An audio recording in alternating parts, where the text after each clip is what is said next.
Okay, Sla. Update naman natin tayo dito sa po sa Dimol. Grabe tao, ang dami.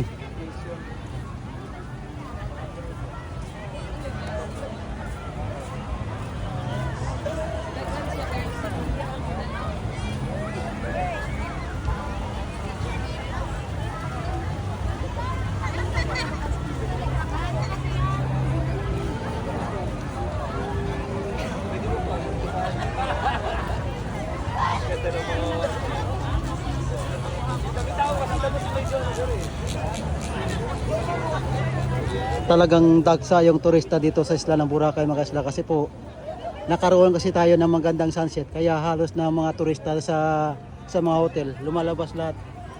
Yan mga isla, oh.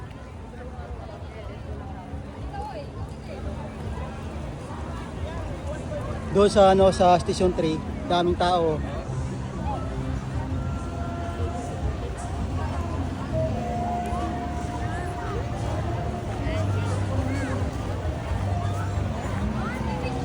So talagang marami yung tao ngayon. So yun po yung update dito sa Dimol po. Dito tayo sa tapat ng Epic Bar. Bye bye. Maraming salamat panonood.